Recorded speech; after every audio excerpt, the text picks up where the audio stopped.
Wholeness, welcome. It's Josh Dippold from Integrating Presence. Today I've got Bo Bissett with me. Bo, what's up? What's up, Josh? Good to have you. Good to be on the show, man. I really appreciate you taking the time. Well, it's an honor to have you here. Bo reached out and I checked out his work, and yeah, it seems like we align on a lot of stuff. So what I've been doing recently here, instead of me reading an introduction or me coming up with my own introduction, I just will toss it back to the guest here and say, who are you and what do you do? So Cool, tell man. us a little bit about yourself and kind of your work. Yeah, man. My name is Bo Bissett, like you said, and I, I I label myself as a healing guide. So I've been down the path. I've been broken, and I've healed myself from my own addictions, my own limiting beliefs, my own self-sabotage, and I'm a little bit further down the path. So I'm reaching back with my arm and open and extended to help other people go down the same road. Pretty much what I'm doing. I came up with the system that I came up with is called Amo Ni.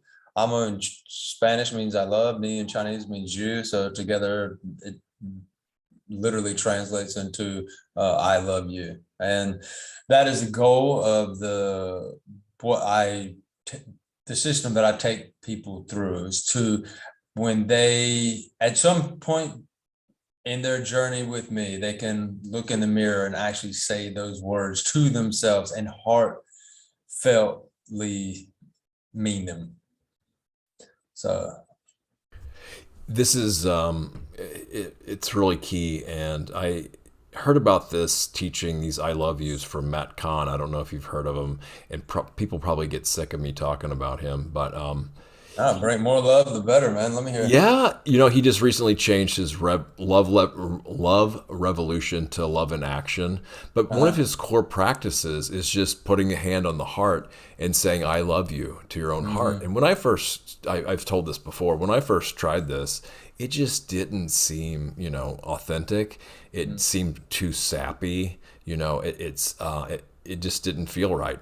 And just that recognition of being honest about how it felt when I first started doing that, you Did he know. write a book? Oh yeah, he's written several books. First one was oh, now I'm blanking. The second one is Everything is Here to Help You. The third one is The Universe Always Has a Plan. Mm-hmm. Wow. I'm his core Is it teaching is the one? first book, but I'm blanking on it now. Love And yourself first. Is that it? Whatever arises, love that. So find that. Oh, okay, okay. Yes. And now Yeah, I there's think a that the new one coming out is supposed to be All for Love. So yeah, okay. he's big time into it. And when I first started hearing those teachings, not to get too sidetracked on somebody else here, but it's just like No, go for it. it was kind of like a new paradigm. Like a lot of the different perceptions they didn't register so much, but I felt, that this was really kind of game changing new paradigm, but I didn't really cognitively understand it. And so that Mm. really got my attention.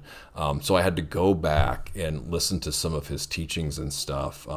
So it helped me a lot on my healing journey. And speaking of healing journeys, I would say the majority of us here on this planet are in a healing journey. It just happens to be that some of us realize that we're on a healing journey. And the question I had with the last guest was coming out tomorrow, I think, at the time of this recording. I asked her, why is it that so many people are reluctant to heal? Why aren't more people interested in healing? And I think that might be a good entry point in here. Yeah. Oh, to think that By the way, I don't really have a good answer for that question at all, I because it seems I as got clear as day one. to me now. But I I, got one. yeah, Yeah. The thing is, our subconscious is in control of pretty much everything that we do. From the not long after we're conceived, our we start embodying emotions, even in our mother's womb. Come through as energy, and then we start embodying that.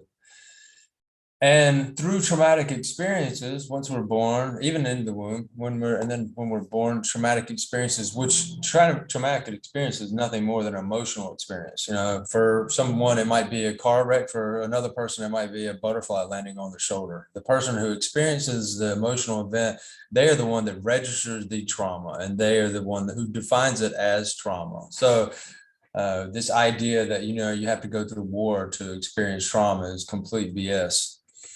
Now, the thing is with the subconscious wants us sleepy. It wants us dazed. So, because the subconscious is in control of everything, all of our internal systems, the heart rate, the lungs pumping, the hormones, the cellular regeneration, everything. The subconscious handles all that. So anything in the external environment that pops up, you know, it's like, dude, I don't want to handle that. Like, what was the first response that we did to that? Okay, cue that, and let me get back to business, right?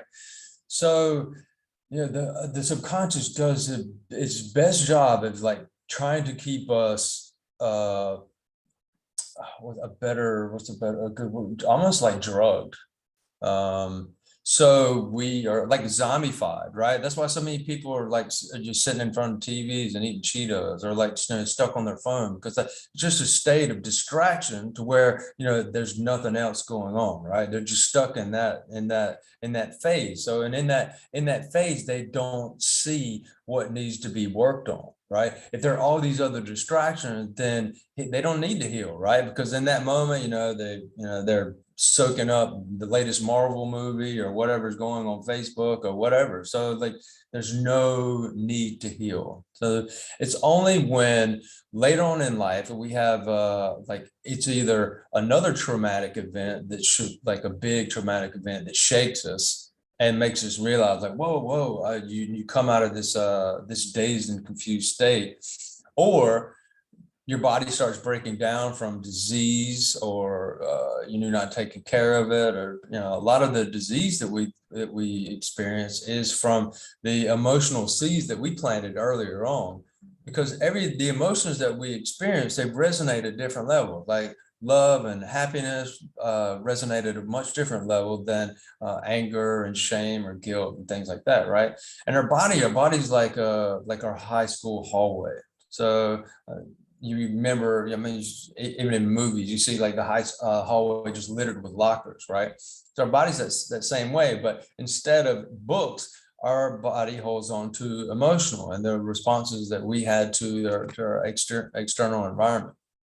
And those lockers are all over our body. They're in our hips, they're in our back, they're in our heart, they're in our lower intestine. They're all over. And wherever is your most common locker, your most common little cubby hole, that area just vibrates with the emotions and the energy that you put in there. And if it's bad energy, then sooner or later that energy is gonna turn into disease, or, you know, or some kind of like some other problem. For me, like I used to manifest problems with like my lower body. I broke my ankles. I got in a car. I got 2 car wrecks where I almost killed myself and broke countless bones. And so, I mean, that was my space. So people don't want to heal. It's not that they don't want to. It's just they're asleep. Totally, that's a great answer, and unfortunately, in the same way for me, it pretty much took hitting rock bottom for me to Mm. realize that, oh shit, something is really wrong here, you know, or Yeah, yeah. not really wrong at all, but, you know, in the manner of speaking back then, right? Hmm. That yes, there's so much healing to be done, and mostly I had no idea of all the things I had been compartmentalizing or putting off, all the things I had forgotten and just put away on a shelf until, because it was there's too much going on at the time, or didn't even know, and then all these memories start surfacing again, start healing, and then they come up to be seen and released. And it was actually kind of amazing and exciting when that started happening, to just realize, wow, this state of existence is so amazing that the body, it does that as for our own protection, because the level of consciousness isn't there to deal with it at the time. Unfortunately, for some people anyway, it seems like, at least for me, it did. But yeah, when that started to come up and actually started to give that attention and seeing it to be healed and released, it's quite amazing that capacity we have, or how this being is designed, and how things work like that. And this is another thing Bo and I obviously connect on really clearly, is this self-awareness. And so maybe I'll just jump in here and ask, just, preach to the choir here, at least for me anyway, but anybody that's lucky enough to hear Bo talk about the self-awareness thing, because I know he's big into this. So if you really haven't delved into studying and practicing and doing things for self-awareness, here we go. Yeah, I think self-awareness is it's the key. It's the key to healing, because, like we talked about earlier, with the subconscious being in control, like, you're not aware. Most of us are in the autopilot state. We have our routines, and we get up, we make coffee, we brush our teeth, we go to work, we do our things at work, we go to lunch, we have our meetings, then we go back to work, and we come home, we do the laundry, and we're just like, we're not present, right? And most of the time, like, not only are we going through these routines, but we're at the same time, we're looking at our phone, or we're thinking about this, and we're just like, we're everywhere but nowhere, right? So we know, like, so many people just they're not aware of what they're doing. And so when you're running on autopilot, that is the domain of the subconscious. And so the things that you say, the things that you do, the things that you feel, and even the energy that you give off, you're not even in control of. So, have you, there's, I mean, I know I've done it thousands of times, just say something, you're like, dude, why the hell did I just say that, right? Or you do something, and you're like, you'll have a conversation with your significant other, and the next thing you know, it just turns the wrong way, and you're like, dude, why did that just go that way, right? And it's just, we subconsciously, we don't even have to say anything. It be something like an energy that we're putting out, and the other person picks up on it, boom, off to the races, right? So self-awareness is peeling away the emotions that the subconscious uses for the programs. And once you peel away those emotions, then, like, it's kind of like little bubbles. You have your kids, you stick the little, plastic thing in the bubble bottle, and you pull it out, and you blow it out in the air, and the bubble just spread. Well, the self-awareness is just seeing those bubbles, and then actually, like, popping them, just walking up and popping each one of them. And when that happens, when those bubbles pop, as you're a kid, you just get a little soap on your hand. But, when you're doing this, when you're finding these emotions, you're releasing, and you're becoming aware of the things that you do, the things you say, think, feel, and energize. And it is a humbling experience. It brought me down to my knees and had me crying for days. And actually, when I first went through the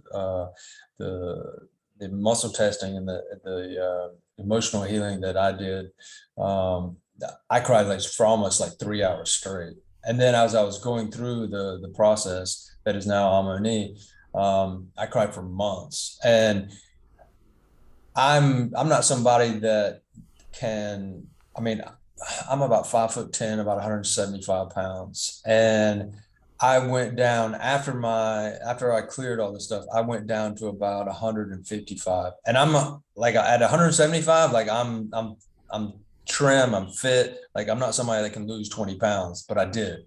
And like, my body just like, just flushed all that stuff, all that energy, all that physical matter, that those emotions, and that I don't mean to say negative, that heavy energy that it was holding on to, release. and it was born again, and it was it's a beautiful, beautiful experience, man. It really is. In a very similar experience here too. I wept pretty much every day, and I do a daily meditation practice, and before I really even knew how to do stuff like that, it was just basically me sitting in the wrong way and having my own self therapy. But it Hmm. was like weeping every day. It was socially acceptable because I was by myself, right? Right. Probably a good half of a year to a year, but it was every time those tears watered the heart, and it was just like this release and this healing that happened. Hmm. And it didn't have to be embarrassing or anything because nobody saw it or anything. So yeah, or who cares it anyway, right? But Yeah, we're all men here, and like even I mean that's what I mean. right. Crying is just therapeutic, man, and like I never, was never one to actually show emotions, but like after, when I went through that, it was like it became, and that was part of, that's part of our programming too, right? That, oh man, you got to man up, you got to be tough, Yes. like you Yeah. can't let Yeah. people see you cry, and like that's BS, man. It So, is. you Yeah. know, crying and letting it go is like it's just part of the process.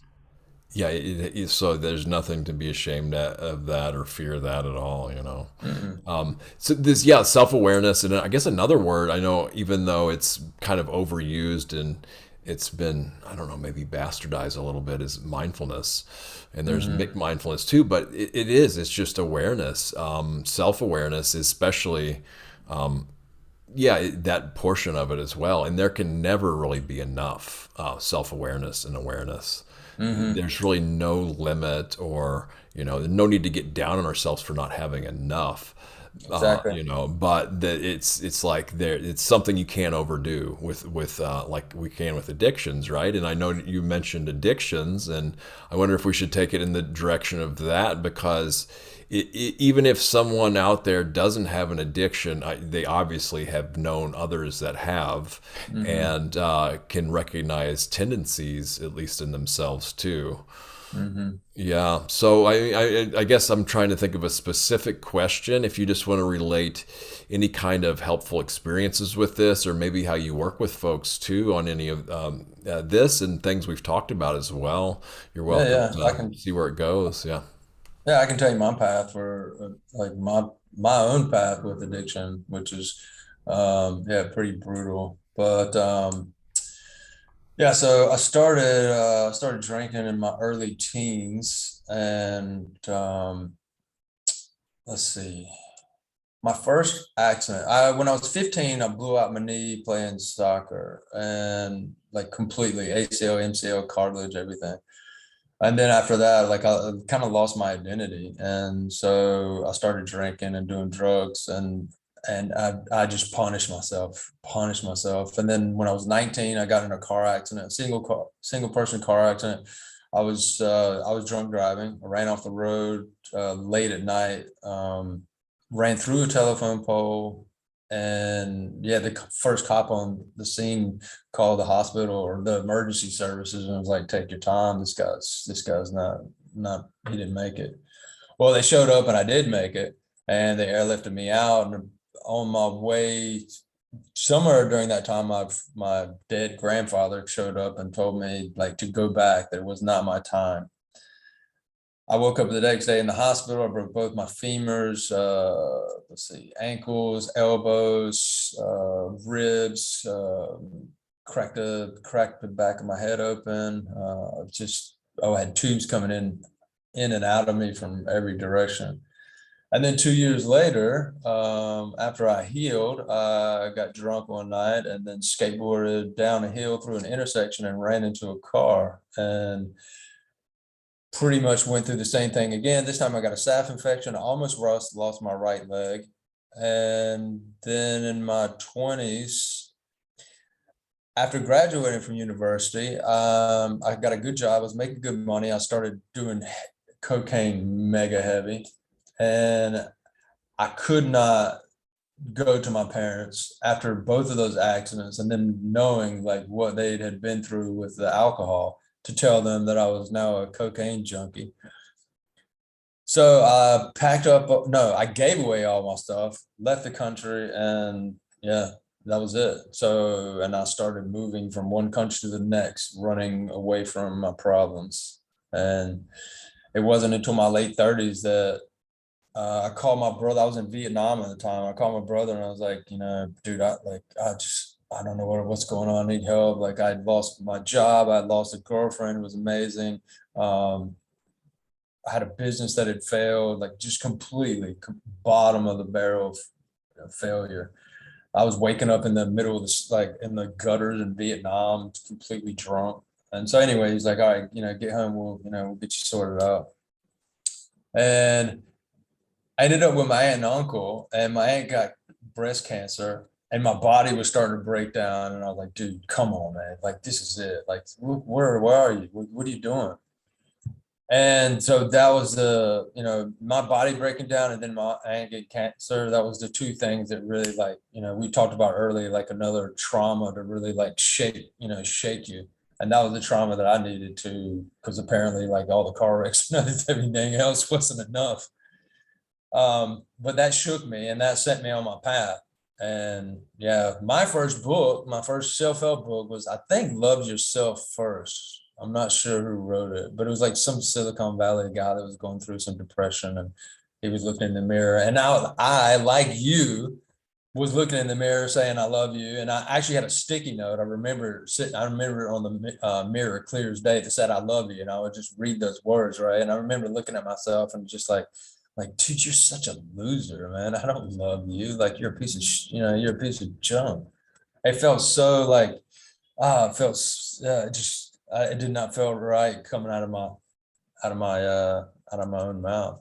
And so that's my addiction, the addictive story, right? And then it wasn't until years later, took me about, I don't know, 6 years later, 7 years later, that I found the work that I'm doing now. And I started peeling back the emotions, and I realized that the reason that I had been drawn to that addictive and destructive behavior was because I didn't feel like I was worthy. Like I didn't feel like I was a good person. And by my addiction was me, in a way, like me destroying myself and me punishing myself for how I felt I I was to the rest of the world. And once, yeah, I started going through this journey, and about halfway through, I was like, man, I think I could drink again. Like one day I might be able to, like, because if I've theoretically, like if I've gotten in touch with these emotions and I've gotten rid of these emotions, then, and it's been long enough. So like the physical side of the addiction is, long past. So I should be able to. And so I went a few months and, I was like, I was comfortable being sober. I went a few months and I was like, you know what? I, you know, based on my past, I've kind of always pushed the envelope a little bit. So I was like, you know what, I'm gonna try it.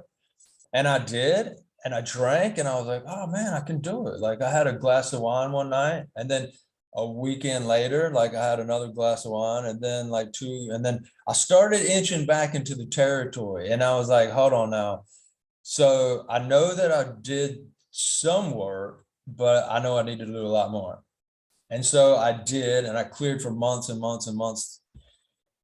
And I finally got to the place like where I can, yeah, if I want it. I'm in a state now where I'm so healthy and I'm so focused on, living a good life that, I mean, alcohol technically is poison, right? So, I mean, why would I want to put that in my body? But at the same point, every once in a while, I think it's good to throw a little dirt in the tank. So, but I'm finally at the point now where I have that choice. And sometimes if I've been working in the yard or something like that after a long day, I want a beer, and I'll go run down the store and get one beer, like a 22-ounce beer, like a tiger beer. I'm in Taiwan, so we get like a tiger beer, and I come back and sit on the porch and just enjoy the surroundings. Or I'll have that thought and be like, hey, you know what? I don't want it. And that is the beautiful part of when you find these emotions, you find the programs that were running your life. And once you remove them, you finally have choice. And that choice is such a beautiful thing because you're no longer driven. You're no longer forced to do something just because you think it, right? You can think it, but then you can say, this or that. And that is a beautiful thing. Out of all the things that I've done, I've accomplished, I think that beating that addiction is pretty high on the list. Yeah, that choice is a beautiful thing, and that's what self-awareness can do. It opens up that space so where we can see other options. Wow, what a story. I mean, what an undertaking. I mean, geez, right? Talk about wake-up calls. Wow.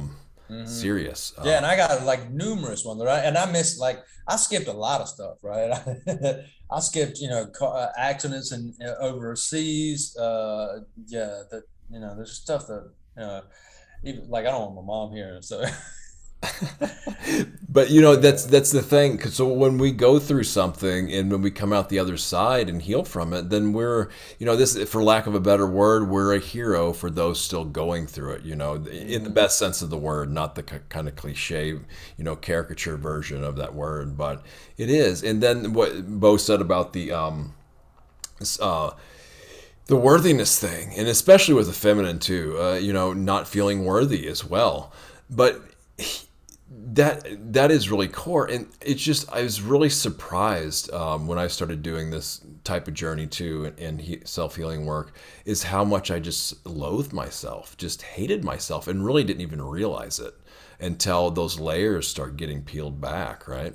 And Yeah. we're not talking about the kind of egocentric, and that's another thing I was confusing self-confidence for people who were egotistical, because like the only examples I had really for people that had a lot of self-confidence, they were also a-holes, and they were totally self-centered, didn't care about anything, would go walk over everybody just to get Mm. what they want, and then try to pretend like they didn't. So obviously two totally different things, and I was Hmm. mistaking the two for the same thing, obviously not the same thing. So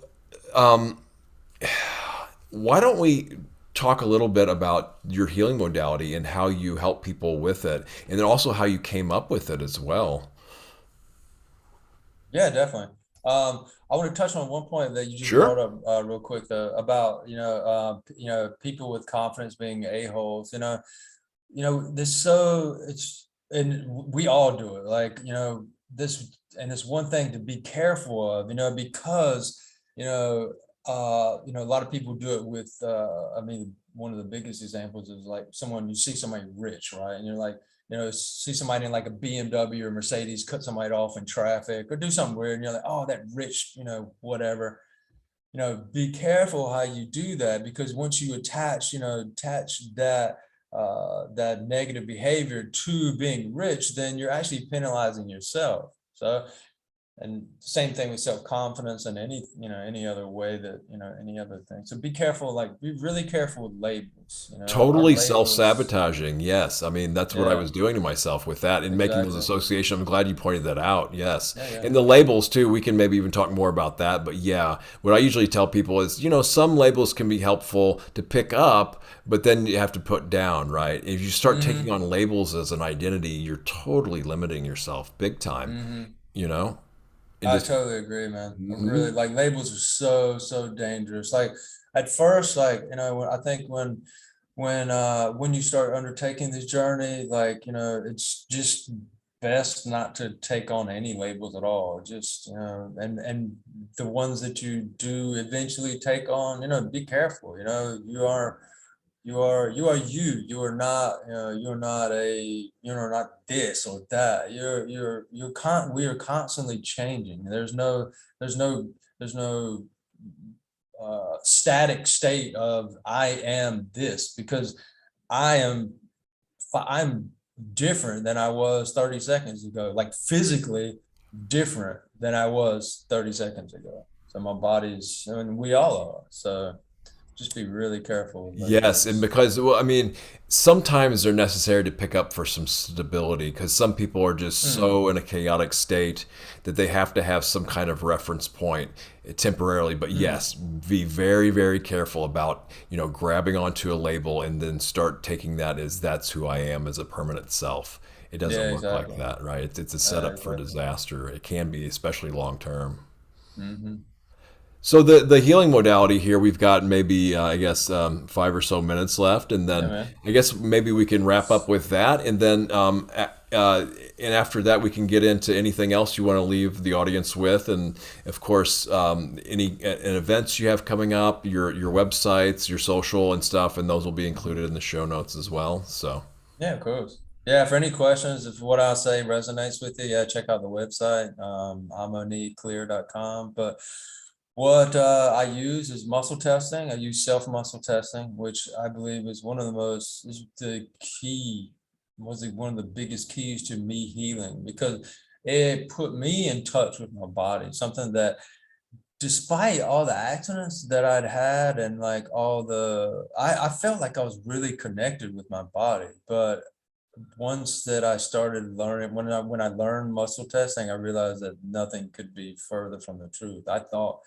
I was not connected with my body at all. Muscle testing, we use muscle testing to find the emotions, use a meridian chart that was popularized with kinesiology, and to peg the emotions that we find with muscle testing on the body. And once we peg those emotions, then there are corresponding release points all across the body that we use to release the emotions once we find them. We also connect with the emotions on a physical level. I help the individual find the emotions and where they are and peg them. Then they connect with the emotion, like where they actually feel them in their body. Um, then we use a pranayamic breath that I came up with called the Amo breath. It's a visualization tool, and then also a breathing tool to help move the emotions that we've connected with. And there's a video. I've got a video on the Amo breath on YouTube if anybody wants to check it out. Then finally, at the very end, we use neuro-linguistic programming to kind of grease the wheels of intention and move the individual, further down their path of their hopes and desires. So it's a comprehensive approach, and like I said earlier, like combines practices from all over, and it's really they help heal me. And like I said, if this resonates with you, then yeah, feel free to reach out. The best way to contact me is through the website. I've got social stuff on Facebook and LinkedIn and everything, but I've got a contact form and also my email listed on the website. So yeah, there's no, you don't have to feel like, you're obligated to do anything, but if you have questions, just, yeah, contact me and let's start some dialogue. right on, and that's spelled AMONI